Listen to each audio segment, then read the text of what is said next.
Desde la perspectiva ciudadana, Canal 19 presenta Pulso Ciudadano, con la conducción de Julio Valdivieso.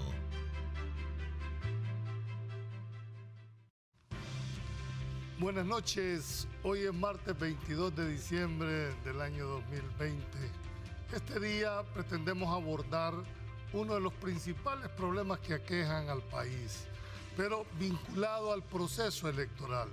Me refiero al tema de la seguridad y cómo va a influir este problema tan arraigado en nuestro medio en la voluntad y sobre todo en la materialidad de cómo poder facilitar las elecciones con seguridad. Esta noche tenemos en el estudio a Ricardo Sosa, criminólogo y experto en seguridad. Luis Contreras, analista político y consultor internacional en seguridad ciudadana. Con ambos abordaremos el tema cómo está influyendo la seguridad en el proceso electoral y por supuesto analizar el tema de coyuntura. Ricardo y Luis, buenas noches, es un gusto tenerlo y decíamos off the record, hoy hemos cambiado los papeles.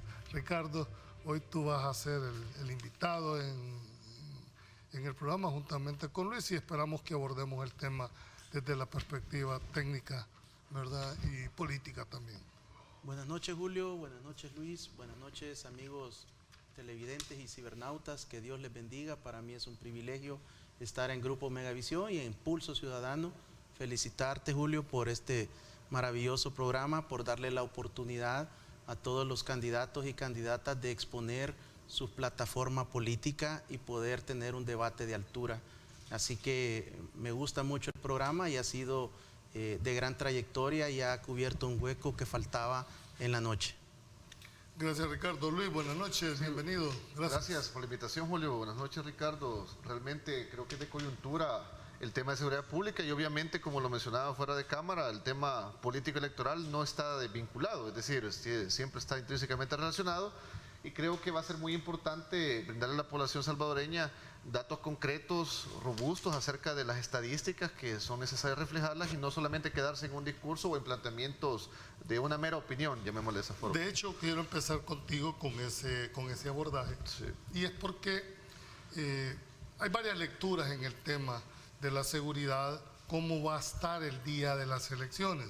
Sabemos, y los que de alguna manera hemos pisado territorio buscando, sabemos que hay una realidad ahí, y es que quien controla el territorio es el pandillero, es el palabrero, es el que dice quién pasa, quién no pasa, les piden DUI, decomisan DUI.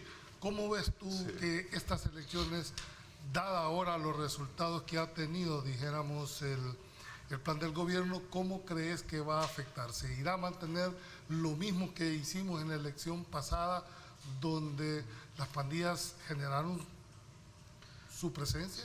No, definitivamente la idea, y según los resultados del plan control territorial, va a ser totalmente diferente y esperemos que inclusive mejore de aquí de cara a las elecciones de febrero. Pues estamos a un par de meses y dado la efectividad que se ha tenido, quizás para ponernos en contexto, en seguridad ciudadana, los territorios controlados por grupos criminales, llamémosle de esta forma, porque en otros países sucede de igual forma, se le conoce como estados vacíos. Y se le llama de esa forma porque constitucionalmente el Estado ha perdido la capacidad que le compete constitucional de brindar seguridad pública. Pues aquí quiero llegar con esta explicación, que el gobierno al tomar posesión lo sabía muy bien.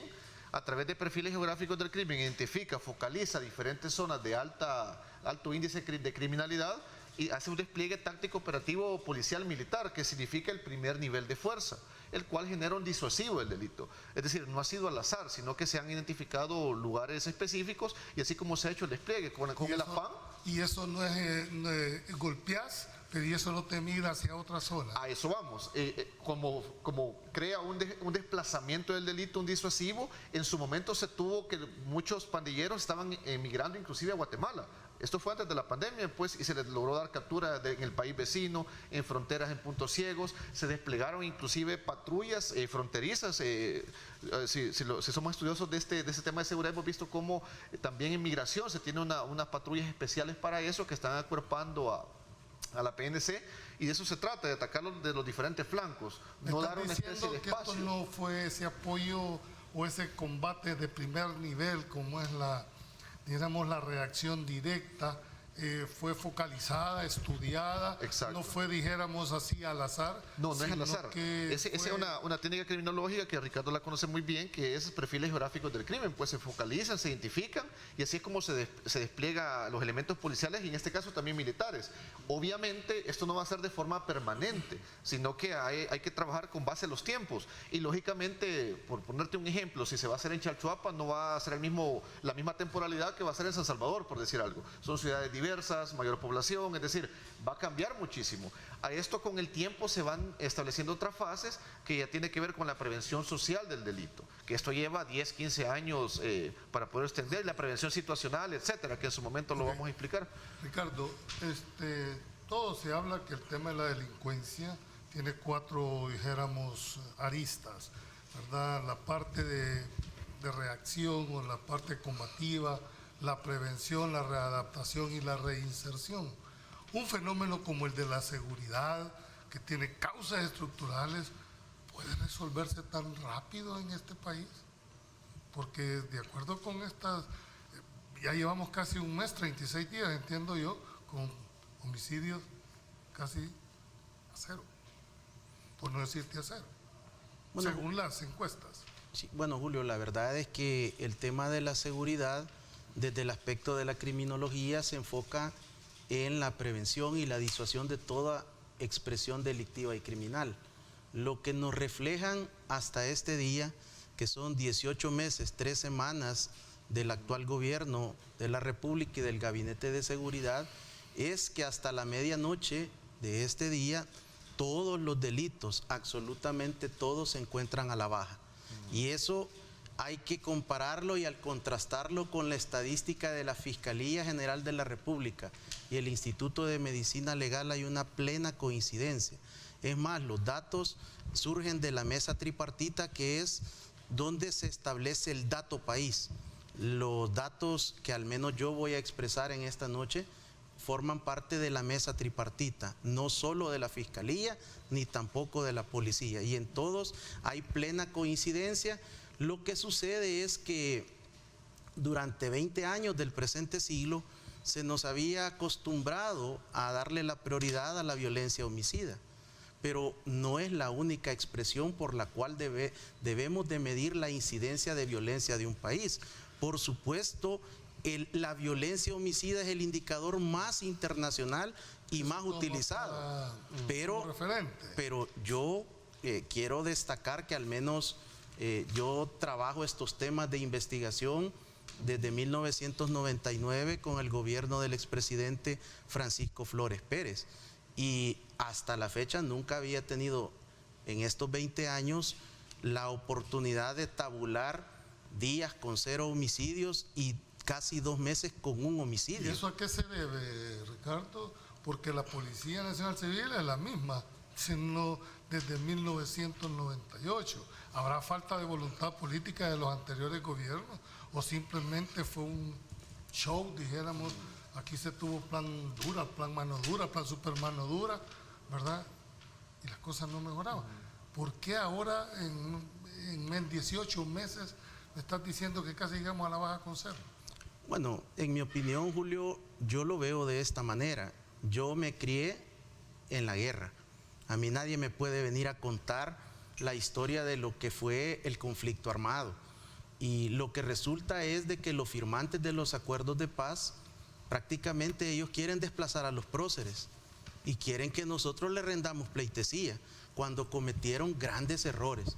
Y ahora cuesta encontrar un firmante de los acuerdos de paz en pobreza o en pobreza extrema. Todos tienen sus vidas resueltas porque lograron acuerdos económicos financieros individuales para cada uno de ellos, y algunas mujeres también que se encontraban como firmantes. Yo quiero expresarlo completamente. Nosotros nos tocó vivir la adolescencia y nuestra juventud en la guerra, en el conflicto. Y así como nos insensibilizamos en aquel momento, así nos insensibilizamos después de la firma de los acuerdos de paz. El mismo expresidente Alfredo Félix Cristiani Burcar, que con su mano derecha firma la paz, tan solo menos de 12 meses después estaba firmando la salida de la Fuerza Armada a las calles en 1993, Julio. Es decir, que los mismos firmantes de los acuerdos de paz desconfiaron de nuestra Policía Nacional Civil, de la que tanto dicen que es la hija predilecta de los acuerdos de paz. Pero ¿y por qué tú dices, son los mismos policías?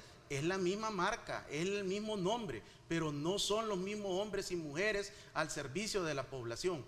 4,000 personas que estaban atascadas sus ascensos, Julio, ganando $424 por más de 18 años en el presente siglo, y por 26 años y medio con esos ingresos paupérrimos. Ahora, Julio, un agente del nivel básico gana $804. Todavía es insuficiente, porque cuando medimos el salario de una secretaria, de un conserje, de otra tabla, de los 3 órganos del Estado, gana menos.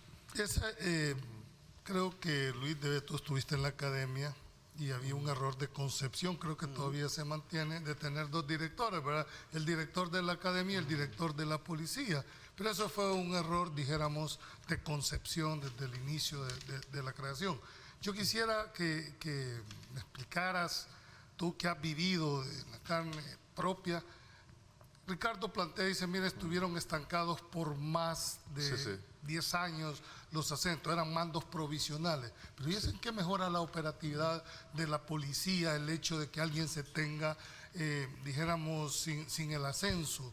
Porque el salario, por supuesto que forma parte integrante, dijéramos, de todo, pero el policía necesita fusil, necesita combustible, necesita carro. Yo he visto policías empujando los vehículos. ¿Será eso en realidad lo que ha motivado esta baja?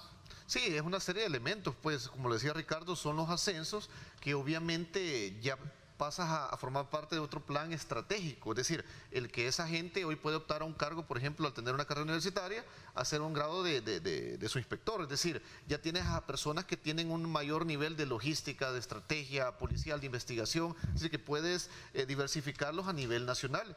Ese es el punto, pero lo sigues minimizando siempre a un nivel, a un rol de agente, es ese recurso humano desaprovechado. Ahora con este gobierno hemos visto la diferencia, pues, porque se han promocionado muchos policías que en el pasado se habían vetado.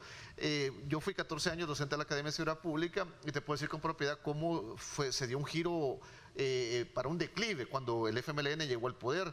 Es decir, la indisciplina, la formación misma de los alumnos. Yo recuerdo que en su momento, yo entré en el 2005, yo noté el cambio, pues éramos de las mejores policías a nivel centroamericano.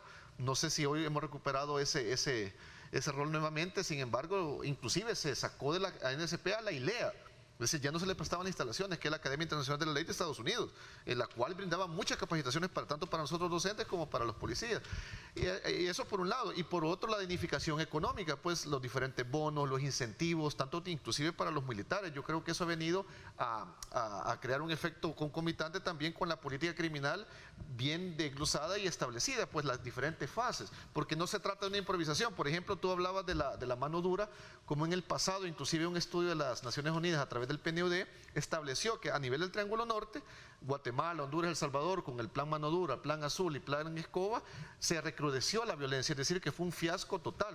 Fue más una cuestión propagandística, de marketing comunicacional en su momento. Aquí vemos datos concretos y, como dicen los economistas, nos remitimos a los datos y son Yo estoy claro que los homicidios han ido a la baja, eso lo refleja tanto la policía como la medicina legal, la fiscalía, que es el que hace el levantamiento del cadáver, el que determina cuál es la causa directa de la muerte.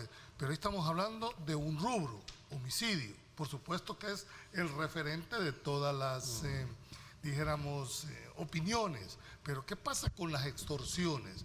¿Qué pasa con ese delito que ha golpeado tanto, no solo a los grandes, dijéramos, sino que a ese micro y pequeño empresario? Desde la óptica de ustedes que han hecho, dijéramos, estadísticas, han tabulado, ¿es el mismo efecto que ha tenido en el caso de las extorsiones? Todos los delitos, absolutamente todos, están a la baja. Del 1 de enero al 21 de diciembre del 2020 comparado con su periodo similar del año 2019 y con los últimos 10 años del presente siglo. Todos, no hay excepción. Ahora, en el tema de la extorsión, hay una disminución en las denuncias diarias que se presentan, y aquí aprovecho yo para ilustrar a los amigos televidentes y cibernautas que cada denuncia es una denuncia nueva, no se repite. No es que si tiene una extorsión periódica, todos los meses va a denunciar. Se levanta una denuncia en sede policial y fiscal y esa denuncia es la que ingresa cada mes.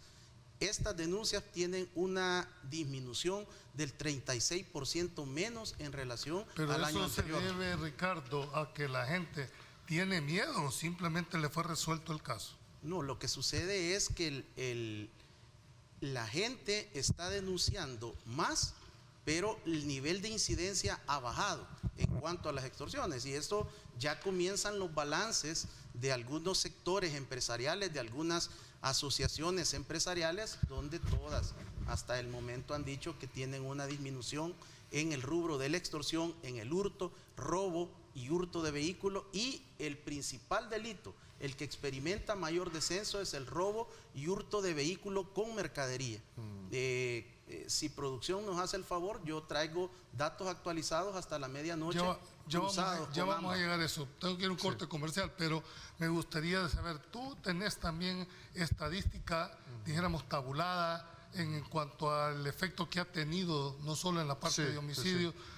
¿Cuál ha sido el parámetro de comparación? Sí, por ejemplo, en cuanto a las extorsiones, según el Ministerio de Justicia, han disminuido el 42.6%, robo y hurto de vehículos el 58.9%, casi el 60%. ¿Cuál es tu parámetro? Y los desaparecidos el 43.7%. ¿Cuál es tu parámetro? La fuente es el Ministerio de Justicia. El Ministerio de Justicia.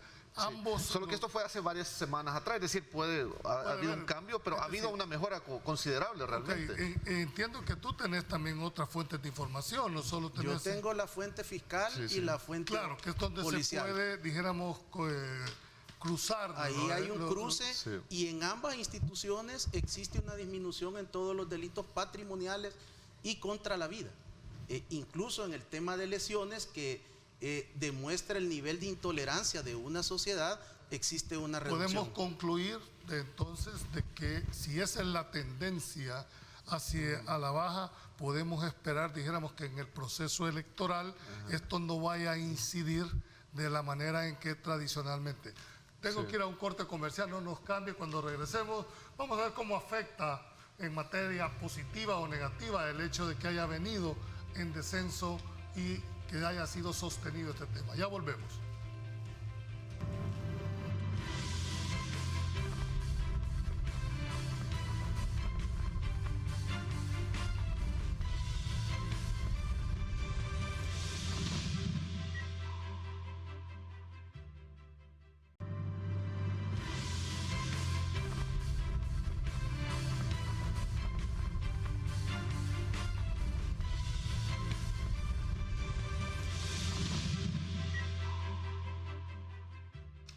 Gracias por continuar en Pulso Ciudadano.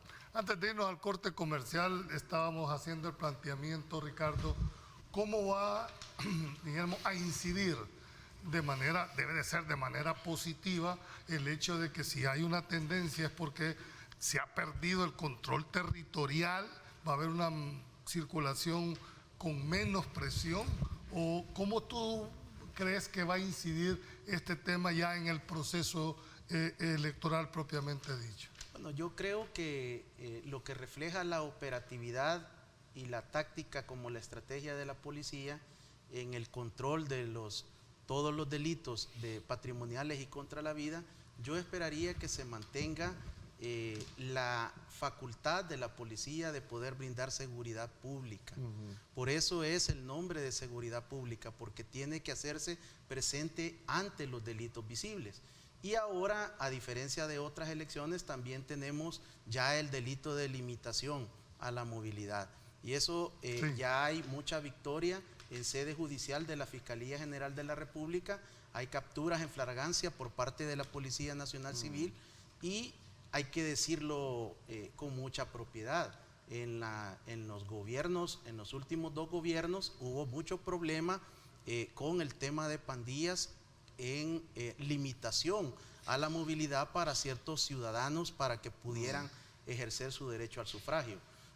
Hay que decir que la Policía Nacional Civil con el Tribunal Supremo Electoral mantienen un convenio, un acuerdo, y la gran protagonista de la seguridad y de la logística electoral es la Fuerza Armada, que también muy poco se menciona. Sí, pero ya vamos a entrar en ese rol. Desde el punto de vista de la movilidad, yo espero que la policía mantenga el control que tiene en sus operativos, los dispositivos. Cuando tú dices, Julio, si es la misma policía y es la misma Fuerza Armada, sí, pero los que están dirigiendo la estrategia y la movilidad de las patrullas conjuntas son diferentes.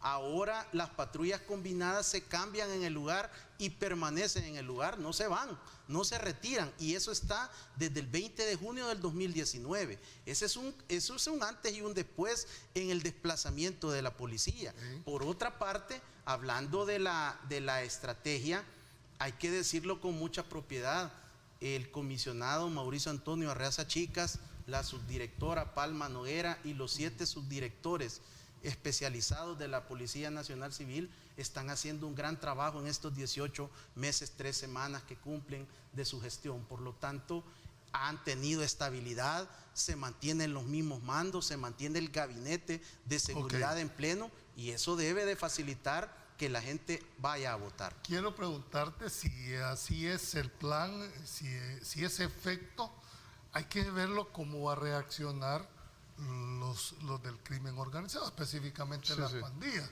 Porque yo me recuerdo, según mis últimos censos que tuve, que habían alrededor de 90,000 pandilleros identificados con nombre y apellido.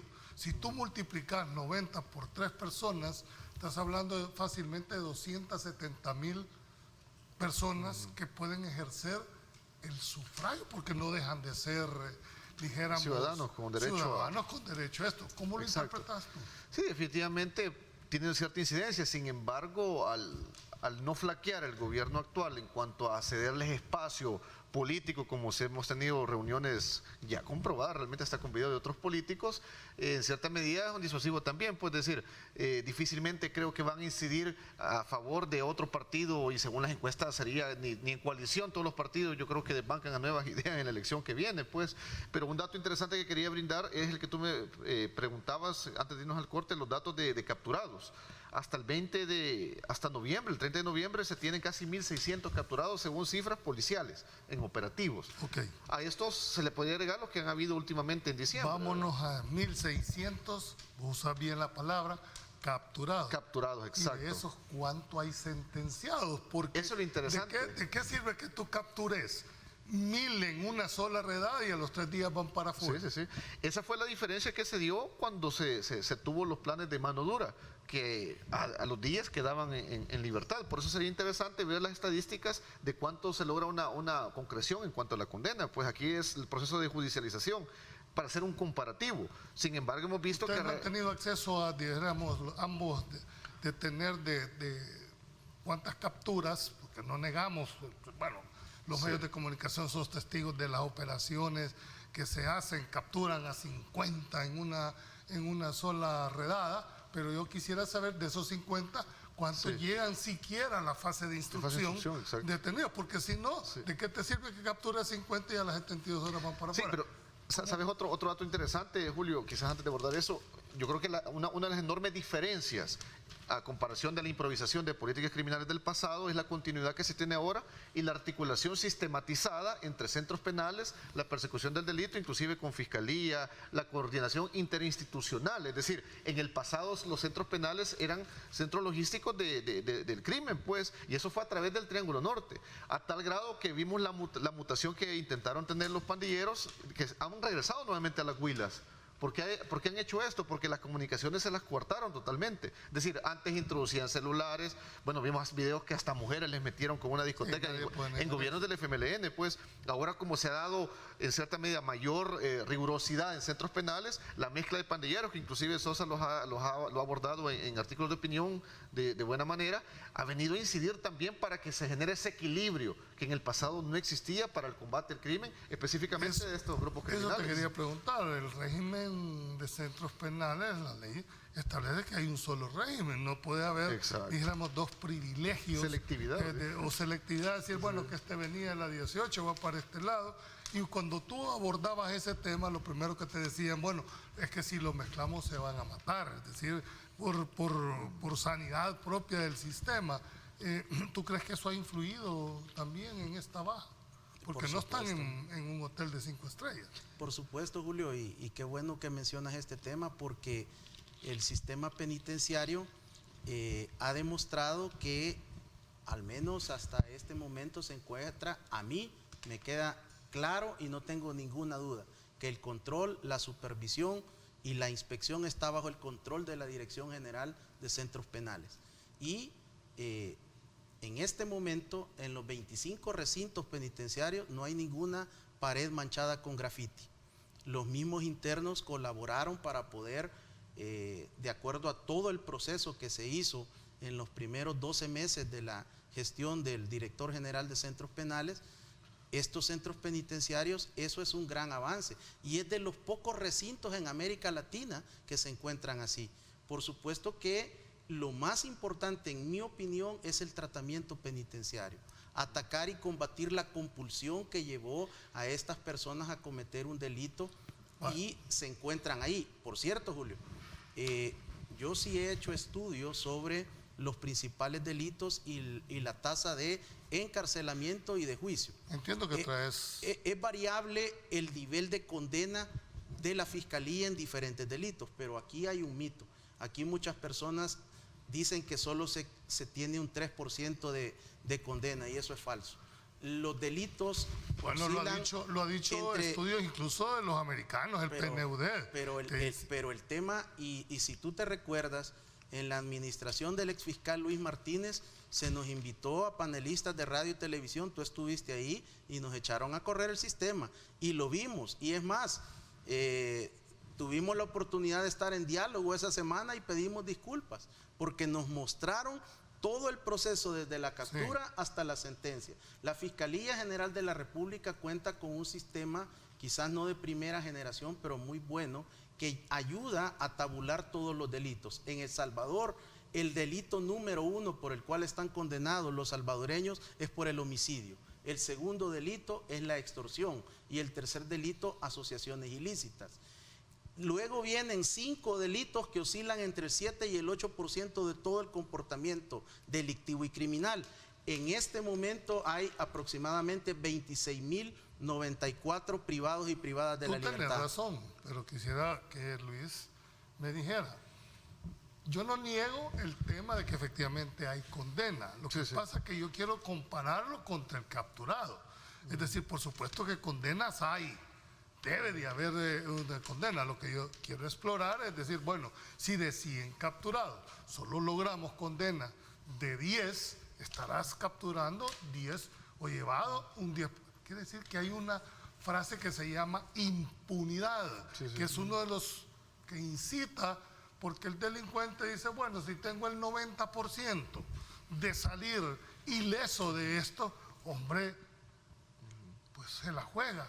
Entonces, no sé, yo no tengo todavía, y tengo que reconocerlo públicamente, es cierto que la percepción que teníamos de ese 3% se nos aclaró en la Fiscalía de que eso no era de esa manera, que tenían un nivel de condena un poquito más arriba, entre un 7 y un 10%, que aún así sigue siendo bajo. No, obviamente sigue siendo bajo, pues yo creo que las instituciones no son perfectas en este caso, pero pueden ser perfectibles, es decir, se puede tener un mejoramiento a través del tiempo. Yo creo que esa coordinación, ese trabajo conjunto, y en el pasado... Hay coordinación entre la Fiscalía y la Policía. Ahora se está trabajando de mejor manera. Quizás las últimas semanas hemos tenido tal vez algunos pleitos, llamémosle de esa forma, a través de redes sociales a nivel político. Pero sin embargo se ha tenido una coordinación a tal grado que inclusive antes de la pandemia del COVID-19 la Fiscalía General de la República había anunciado un plan ambicioso en conjunto con el Ministerio de Justicia para combatir las extorsiones. Es decir, esperemos que esto se vuelva a retomar hoy, 2021, para que se pueda tener eso me lleva a hacerle la siguiente pregunta. Y entonces, ¿por qué si es tan buena la relación, por qué el fiscal está planteando tener su propia policía?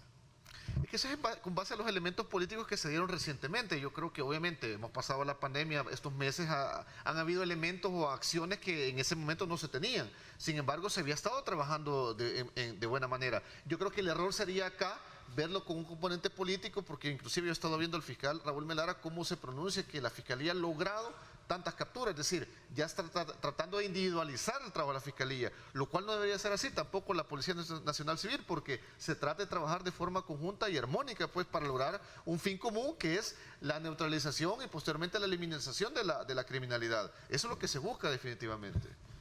Yo quisiera entender y digerir esto, porque también lo vimos, y quizás Luis pueda tener razón cuando lo dice, pasa que hay ciertos hechos de carácter político que vinieron a dar una percepción, y cuando se allana el Ministerio de Salud, ¿verdad? Tú ves claro cuando un fiscal, un director fiscal llega, interrumpe y hace valer, dijéramos, ese tema, y da a entender como que no los estaban apoyando en el caso de ese allanamiento. Entonces me surge la duda, tu percepción, ustedes como expertos en seguridad, ¿es válida la posición del fiscal de solicitar, dijéramos, una policía que él la pueda conducir?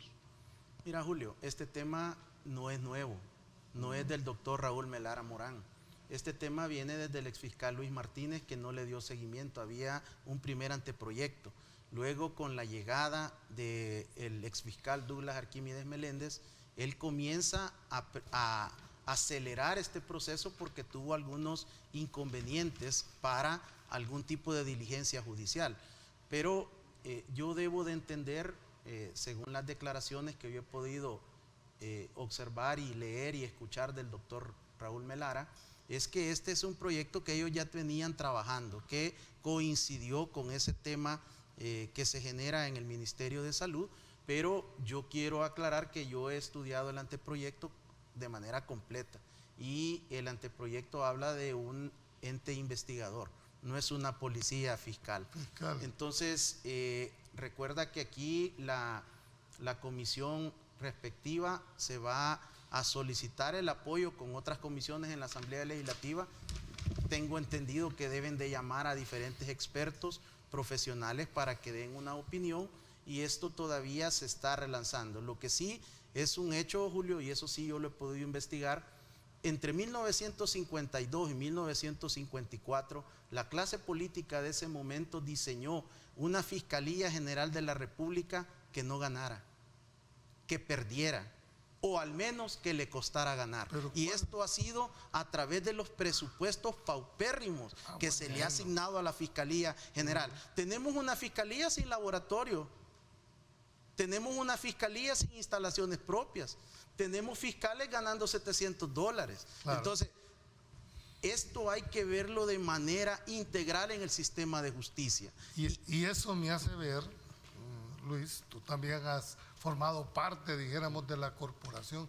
¿Te parece sensato que un fiscal que tiene 300 casos, que muchas veces le toca ir en el mismo bus, que van con los delincuentes o con los familiares, esté ganando $900,000 arriesgando la vida?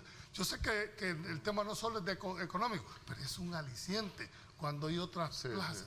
Entonces, le interpreto a Ricardo que ha sido como intencional de querer mantener una institución que combate el crimen con ese nivel.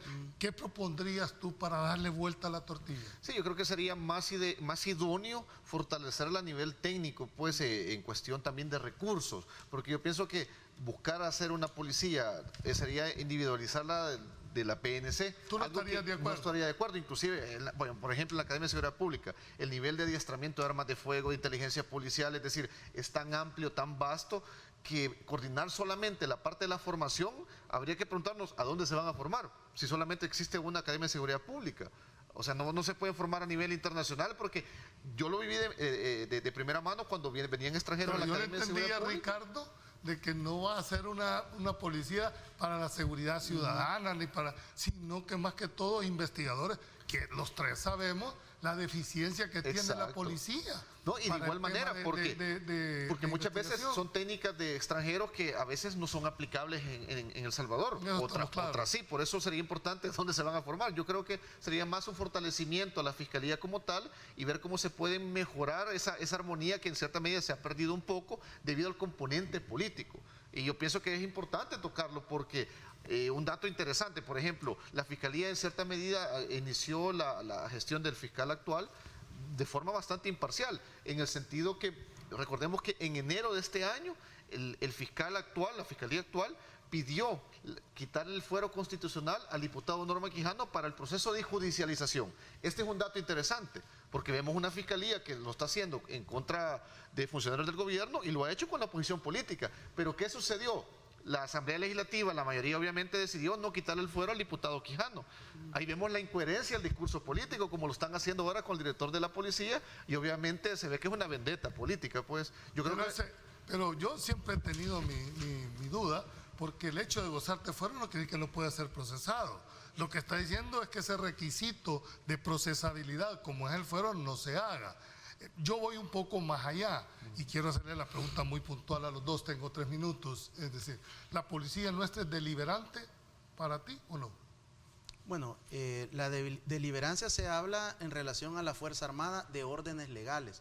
Es un apartado que sería interesante poder incorporarlo dentro del posible estudio de la Constitución de la República, porque no es que cualquiera va a venir a mandar a la Fuerza Armada. Ok, sí. ¿Tú te consideras que la policía tiene esa capacidad para deliberar, para cuestionar, para advertir una orden? Siempre se ha trabajado de forma bastante vertical, pienso yo. Yo creo que el modelo inclusive militar se ha heredado bastante porque muchos que conforman la corporación policial son policías de carrera, inclusive comisionados, agentes. Yo creo que podría tener un poco de variación eso de aquí a un futuro, pues para irla perfeccionando, diría yo. Ustedes ambos me han hecho un planteamiento. ¿Creen ustedes de que estos funcionarios han aplicado, mejor dicho, han hecho uso del derecho de no aplicación cuando consideran ellos de que esa orden fue, dijéramos, o alguien que le da una orden a un policía, incluyendo al fiscal, porque el fiscal le puede girar una orden a un policía? ¿Tienen esa capacidad, dijéramos, de poder cuestionar, deliberar e interpretar esa disposición?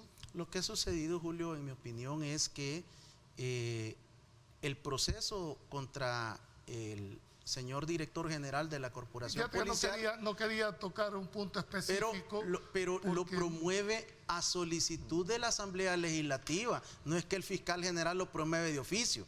Hay que entender eso, y por eso es bien importante quizás la relación que hacía Luis, en el sentido que la misma razón no se le aplica a uno ni a otro. A uno ni a otro. Ahí hay una incongruencia. Y por otra parte, el hecho es de que hay que entender, los profesionales de nuestra corporación policial son hombres, algunos de ellos con carreras de pregrado.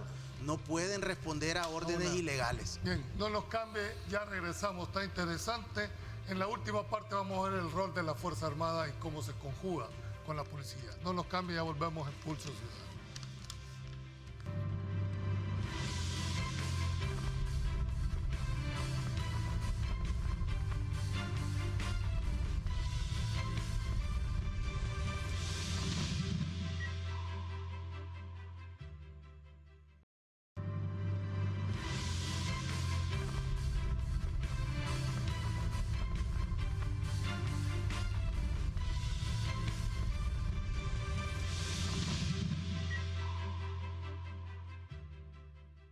Gracias por estar en sintonía de Pulso Ciudadano. Ricardo, tú hiciste y me dejó pensando, cuando se crearon los acuerdos de paz, dijiste de que la policía, pero el expresidente Cristiani, cuando firmó la creación, también a los 2 meses había, dijéramos, sacado a la Fuerza Armada a la calle. Pero y desde entonces está en la calle. Por eso te digo, ¿será eso constitucionalmente válido? Porque el rol de la Fuerza Armada tiene 3 componentes. Es temporal, circunscrita a un territorio determinado y pasado ese momento tiene necesidad de restablecerse. Pero yo no he tenido en mis manos nunca ese decreto donde se establece cuáles son los roles, porque aquí estamos claros que la Fuerza Armada no puede hacer roles de seguridad pública. Constitucionalmente son dos roles totalmente separados. Claro, la realidad te implica que eso no es tan así, pero ¿cómo ves tú que si desde que se crearon los acuerdos de paz, el rol de la Fuerza Armada estaba en la calle? Nunca ha estado circunscrita única y exclusivamente a lo que es la defensa del territorio. Desde 1993 está la presencia de la Fuerza Armada en seguridad pública. No duramos ni un año con la policía que habían creado los acuerdos de paz, porque ellos mismos dudaron y tenían de respaldo a la Fuerza Armada por si A o B razón se incumplían. Esa es mi lectura. En segundo lugar, yo creo que aquí el principal incumplimiento es de la Asamblea Legislativa, porque se establece que deben de rendir un informe. Y yo jamás he visto un informe de ninguno de los gobiernos, desde Alfredo Félix Cristiani hasta el expresidente Sánchez Serén, donde llegaban a renovar el permiso para tener el decreto de la presencia de la Fuerza Armada. Esa es una deuda de la Asamblea Legislativa. Yo como ejecutivo, como me han dado el aval, yo sigo.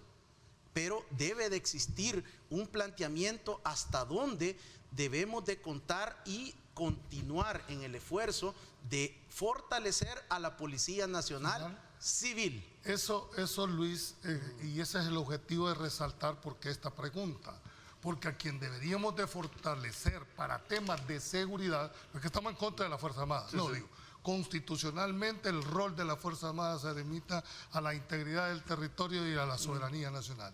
Excepcionalmente se usa para acciones de seguridad pública. Sí. Pero ¿por qué no fortalecer a la Policía Nacional Civil, que tiene una concepción diferente a la formación de la Fuerza Armada? Y quiero resaltar lo último que dijo Ricardo. ¿Compartís vos que la Asamblea Legislativa ha sido la culpable en no exigir ese informe que le... Sí, definitivamente que sí, porque se ha enfrascado la Asamblea Legislativa a nivel de comisiones que tienen que ver con un tinte ya meramente político. Y vemos siempre los mismos rostros, es decir, ya pensando en una campaña electoral. Sin embargo, estoy de acuerdo que la Fuerza Armada debe ser de carácter temporal. ¿Y por qué? Porque obviamente la seguridad pública tiene, por ejemplo, yo enseñaba el uso de los niveles de la fuerza, la presencia policial, las técnicas de detención, es decir, lleva un procedimiento el cual la Fuerza Armada no tiene formación en eso. Sin embargo, hoy se ha tratado de cohesionarlo mejor, enseñarles derechos humanos, es decir, se ha limitado un poco a diferencia del FMLN. Con el FMLN, si ustedes recuerdan, se tuvieron mayores altercados de violación de derechos humanos de parte de la Fuerza Armada. Contrasentido porque se suponía que era un partido con una concepción más humanista. Lo que pasa es que el problema del FMLN, como no tenían una brújula de qué es lo que estaban haciendo, improvisaban demasiado. La Fuerza Armada, en cierta medida, preguntémonos por qué es que salió a las calles en su momento. Los grupos criminales, las maras y pandillas, ya tuvieron una motividad en su momento en la cual la oxigenación de la extorsión les permitió robustecer su músculo criminal. Compraban armas de grueso calibre, interceptaban a policías, los asesinaban. Yo tuve un alumno de la Academia de Policía que lo decapitaron en su momento. Es decir, un nivel sádico para asesinar tanto agentes y militares. Por eso se estableció que a nivel operativo en zonas rurales marginales iban a acuerpar la policía rural, que en su momento la policía rural fue creada para eso, porque su equipamiento táctico era específico para ello. Es decir, la Fuerza Armada no va a andar en cercana de centros comerciales, en la urbe. Es una gran diferencia porque también el nivel del calibre de su armamento es peligroso. Quiero preguntarle a los dos, porque lo que tú decís es cierto, ¿verdad? Hubo un incremento. Pero ese armamento, esa munición, pues eso no se compran en la tienda, pues alguien lo tiene que distribuir, alguien lo tiene que vender, que tienen lotes, clasificación para establecer origen del arma. ¿Hubo negocio en este tema? ¿Y cómo es que consiguen este nivel de armamento con una capacidad, digamos, armas de guerra? De arma de guerra. Fíjate que me hace recordar algo que sucedió hace unos años atrás. Habían policías, por ejemplo, yo todavía estaba en la Academia de Policía, que pedían permisos. Se había establecido un permiso de 1 año sin goce de sueldo, porque los estaban reclutando los grupos, los carteles de droga de México. ¿Y cómo se dio cuenta la corporación policial en su momento? Por cuando en un operativo policial en México, de estas zonas secretas, asesinaron a los que estaban cuidando, y uno era un salvadoreño que era policía. ¿Qué hizo el gobierno en su momento? El FMLN recortó ese permiso, ya no iba a ser 6 meses, sino que, perdón, 1 año, sino que 6 meses, porque estaban yendo a hacer actos delictivos a otros países. Aquí quiero llegar con este ejemplo, que estos grupos criminales, los carteles de droga, básicamente les proporcionaban armas. Aquí se sirve de un corredor, por eso inclusive a principios de año, el ministro de Justicia, Rogelio Rivas, inauguró una unidad táctica de carácter naval para que pudiera combatirse también el narcotráfico, es decir, que se ha atacado a la criminalidad de diferentes flancos, y eso ha sido muy certero. Por eso traía a colación este ejemplo, porque el narcotráfico ha proporcionado mucho armamento a las maras y pandillas. E indudablemente podría haber que inclusive exfuncionarios, yo creo que en su momento hubo un ministro. Claro, no se dice también de que si no se quiebra, dijéramos, el tema económico para el mantenimiento, mantener toda esta estructura de crimen organizado no cuesta 5 centavos. Y de ahí, ¿cómo ven ustedes, dijéramos, que en ese aspecto ha sido golpeado, dijéramos, esa área? ¿Se han quebrado las estructuras económicas? Por supuesto, y esto es un trabajo combinado entre la Fiscalía General de la República y la Policía Nacional Civil. Durante los últimos 3 meses se han incrementado las operaciones de golpes a las estructuras y a las finanzas de las bandas criminales, incluyendo pandillas y crimen organizado. Yo creo que el éxito también que está logrando la Fiscalía General de la República en sede judicial se debe también al buen trabajo de los investigadores de nuestra policía. Tenemos investigadores policiales en diferentes áreas de la Subdirección de Investigaciones que son ejemplo y son líderes a nivel de América Latina en este trabajo. Quiero hacerles una pregunta porque vamos aterrizando y se los digo con propiedad. ¿Creen ustedes que ha sido positivo tener un director de la policía de carrera, o la concepción que se tuvo en los orígenes de tener un civil al mando de una corporación? Quisiera tu opinión, sí, si eso ha sido positivo o negativo en la evaluación del mando. Yo creo que no se puede individualizar solamente el director de la policía, porque tenemos un ministro que es civil. Es decir, que esa combinación... Sí, pero es diferente, esa es una conducción política. Yo me refiero a la conducción táctico-operativa de la policía. Por supuesto que los ministros, incluso debería evaluarse la posibilidad que el ministro de la Defensa también fuera civil, si esa fuera la concepción. No, yo me refiero por una razón, por una pregunta que le quiero.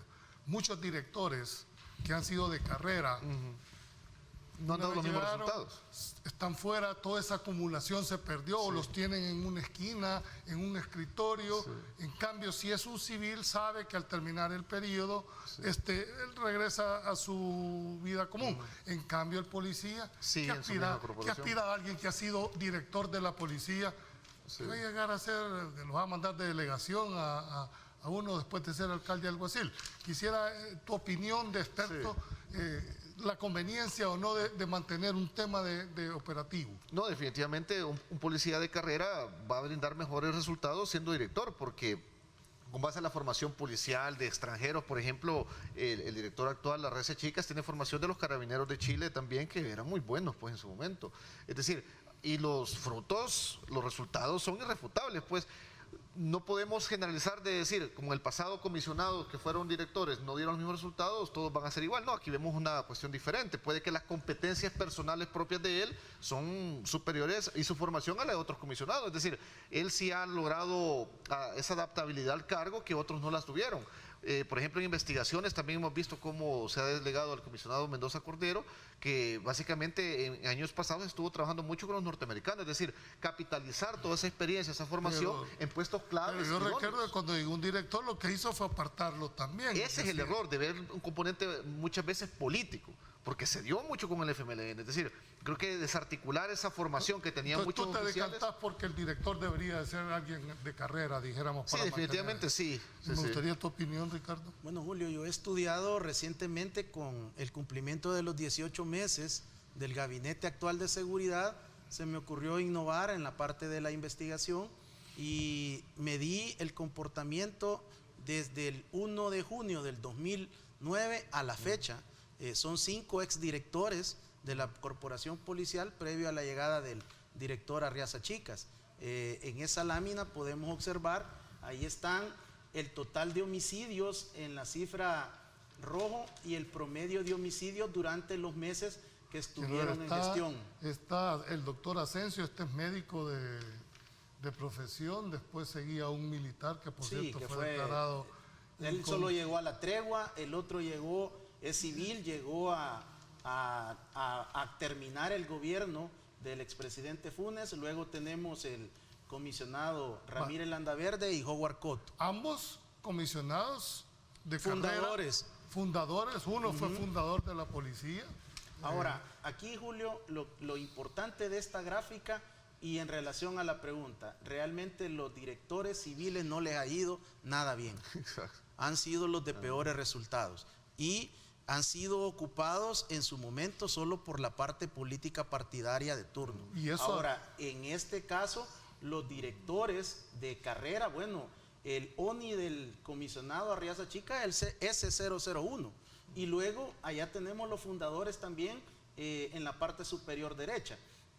Tenemos las dos caras de la moneda. Bueno, el señor Howard Cotto estuvo 40 meses, el señor Ramírez Landaverde 20 meses, y cuando yo medí estos 5 exdirectores con los resultados del comisionado Arriaza Chicas, es increíble pues el nivel de éxito. Te voy a aceptar que los civiles hayan sido menos capaces, y lo pongo así. No hablemos de capacidad, hablemos de resultados, de efectividad. Pero al final, ¿verdad? Pero los últimos 2 han sido, dijéramos, personal operativo de carrera. Mauricio Ramírez Landaverde fue uno de los mejor evaluados en su momento como, sí, Julio, como subcomisionado. ¿Cuál sería la diferencia? ¿Cuál es la diferencia? La tregua con las pandillas criminales en el gobierno de Mauricio Funes.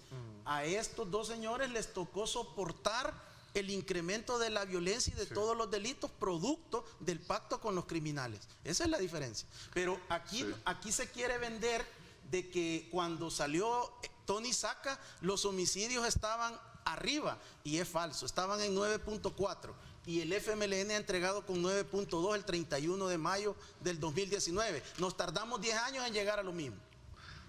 Y eso se debe, lo que tú me estás diciendo es que los civiles fueron menos efectivos, dijéramos, en razón de que hubo una tregua, que eso permitió fortalecimiento de las pandillas, y por supuesto era el reflejo que estaba en antes del director Nolasco Asensio, hay también directores civiles, muy malos resultados. Igual, entonces debemos decir, según tu apreciación, que es mejor tener un director de carrera, ¿verdad?, para que pueda conducir la policía en la parte puramente operativa. Ahora, en la y ley, eso no sería función de en la ley orgánica, Julio, no puedes limitar ni quitarle la oportunidad a un civil. El problema es que los requisitos que debería de cumplir el perfil de ese hombre o mujer que llegue a la dirección de la procedencia civil deberían de contener experiencia en términos de seguridad pública y ciudadana.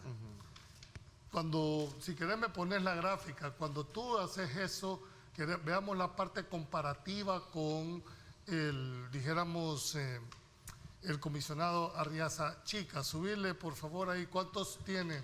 Tú evaluaste 18 meses. En 18 meses a cada de gestión. Uno. Ok, ¿cuántos tiene? No le... 3.8 diarios. Diario es con lo que cerró, dijéramos... el 30 de noviembre del 2020, el comisionado Arriaza Chicas. Y todos los delitos a la baja. Tu percepción, y esto es una pregunta para los dos, y esto no puede percibirse como muchos generadores de opinión han establecido, o por lo menos han planteado, decir, mire, es que el éxito es porque hay una tregua, y no en realidad ha sido efectivo. No, efectivamente ese ya cuando es un componente político, a la fecha no se ha comprobado algo como tal. No, porque él mismo me está planteando... pero en ese caso sí hay una comprobación en su momento, porque cuando se dio hasta Mauricio Funes en las Naciones Unidas lo admitió.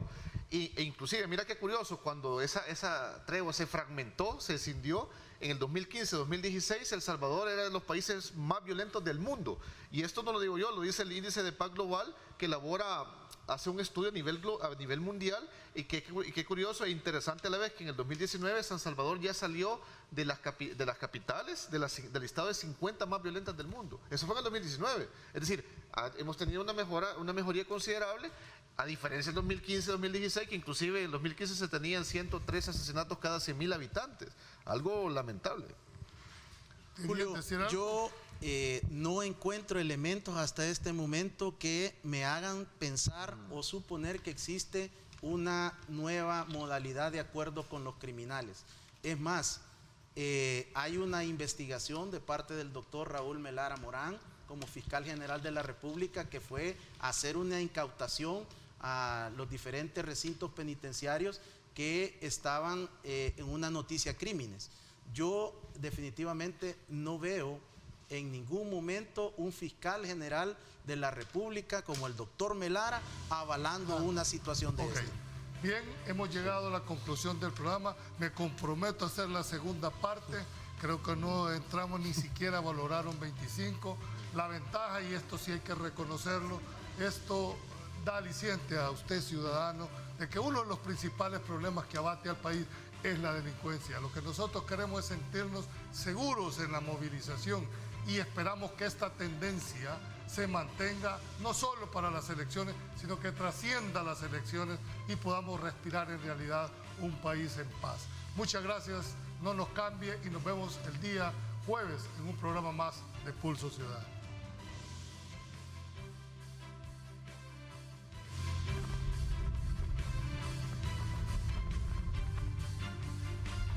Desde la perspectiva ciudadana, esto fue Pulso Ciudadano. Le invitamos al próximo, siempre a la misma hora y por este mismo canal.